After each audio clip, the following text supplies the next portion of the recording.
दोस्तों, आग पर हमेशा तर्क दिए जाते रहे हैं कि इसका आविष्कार नहीं बल्कि इसकी खोज हुई थी।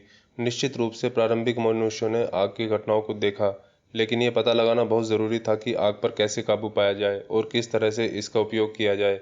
आग पर पहला प्रयोग 2 लाख साल पहले हुआ था, लेकिन आंकड़े बताते हैं कि इसका सही उपयोग 1,25,000 साल पहले से होना शुरू हुआ। आग की वजह से आगे के आविष्कार जैसे गर्मी लेना, सुरक्षा और खाना पकाने में हमें मदद मिली।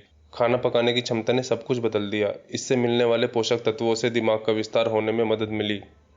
मेसोपोटामिया के लोगों ने 3500 ईसा पूर्व के आसपास पहिए का आविष्कार किया था, जिसका उपयोग मिट्टी के बर्तनों के निर्माण में किया जाता था।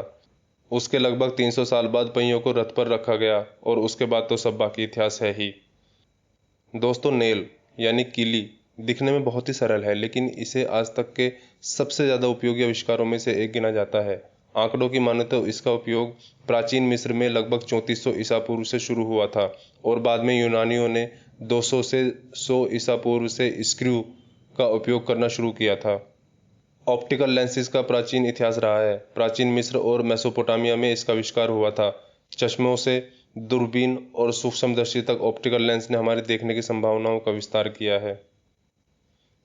कंपास का आविष्कार 300 से 200 ईसा पूर्व चीन में हुआ था। ये एक नेविगेशनल डिवाइस है जो कि दिशा बताने के काम में आता है। पेपर का आविष्कार चीन में लगभग 100 ईसा पूर्व किया गया था। गन पाउडर एक रासायनिक विस्फोटक है और 9वीं शताब्दी में चीन में इसका आविष्कार किया गया था। इसके बाद लड़ने का तरीका ही बदल गया था। प्रिंटिंग प्रेस का 1439 में जर्मन के जोहान्स गुटेनबर्ग ने आविष्कार किया था। इस डिवाइस ने कई मायनों में हमारी आधुनिक युग की नींव रखी। इसके ज्ञान और धर्म के प्रसार में क्रांतिकारी बदलाव हुआ था, क्योंकि पहले की किताबें आमतौर पर हाथ से लिखी जाती थी। वैसे तो बिजली का उपयोग एक ऐसी प्रक्रिया है जिसने कई दिमागों ने हजारों वर्षों से इसमें योगदान दिया है, लेकिन 18वीं सदी के वैज्ञानिक बेंजामिन फ्रैंकलिन को इसके आविष्कार का श्रेय दिया जाता है। बाद में इसके विस्तार को आगे बढ़ाते हुए 1879 में थॉमस एल्वा एडिसन ने बल्ब का आविष्कार किया था। बल्ब का आविष्कार निश्चित रूप से बिजली का उपयोग करने की क्षमता का एक बहुत बड़ा विस्तार है। इसके बाद मनुष्य के जीने का तरीका ही बदल गया। स्टीम इंजन 1762 और 1775 के बीच जेम्स वाट द्वारा इसका आविष्कार किया गया था। भाप इंजन से संचालित गाड़ियां, जहाजों, कारखानों ने एक नए रूप में औद्योगिक क्रांति को जन्म दिया।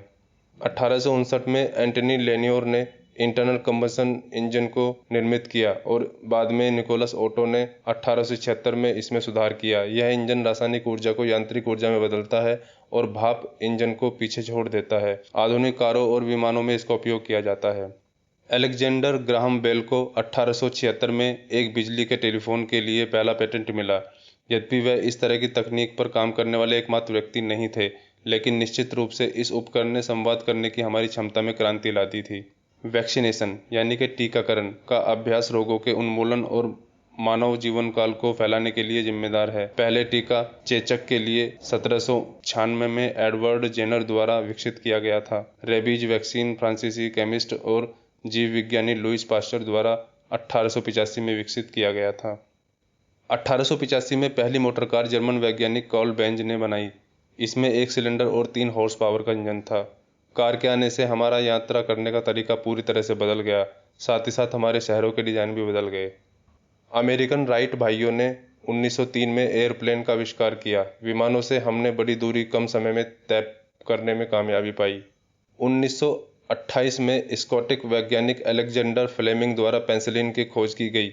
यह दवा संक्रामक बैक्टीरिया बीमारियों को ठीक करने की अपनी अद्भुत क्षमता से बहुत पॉपुलर हुई तथा इसके बाद से ही एंटीबायोटिक्स का युग शुरू हुआ। शुरुआती रॉकेट का आविष्कार प्राचीन चीनी को दिया जाता है।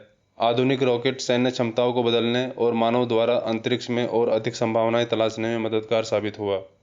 न्यूक्लियर फिशन परमाणु विखंडन की विशिष्ट खोज को सामान्यतः जर्मन ओटो हॉर्न और फ्रिट्ज स्ट्रॉसमान को दिया जाता है, जिन्होंने ऑस्ट्रेलियन लिसे मिंटर और ओटो फ्रिंज के साथ काम किया। सेमीकंडक्टर का डेमोन्स्ट्रेशन सबसे पहले बेल लैब्स के वॉल्टर ब्रेटन, विलियम शॉकली और जॉन बर्दिन द्वारा 1947 में किया गया। सेमीकंडक्टर आधुनिक इलेक्ट्रॉनिक्स डिवाइस और डिजिटल युग का आधार है।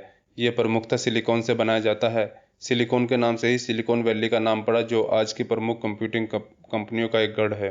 1970 के दशक में पर्सनल कंप्यूटर पहली बार विकसित किया गया। 1974 में micro instrumentation and telemetry systems ने मेल ऑर्डर कंप्यूटर किट का प्रदर्शन किया, जिसे उन्होंने एल्टेयर का नाम दिया। व्यक्तिगत कंप्यूटरों ने मानव क्षमताओं का बहुत विस्तार किया है। इंटरनेट तो दोस्तों एक तरह से बोनस के रूप में हमें मिला है। कंप्यूटर्स को एक दूसरे से जोड़ने की ज़रूरत से इसका विकास हुआ। सबसे पहले यूएस डिफेंस डिपार्टमेंट ने आर्पानेट का डेवलप किया। बाद में 1990 में टिम बर्नर्स-ली ने डब्ल्यूडब्ल्यू को क्रिएट किया।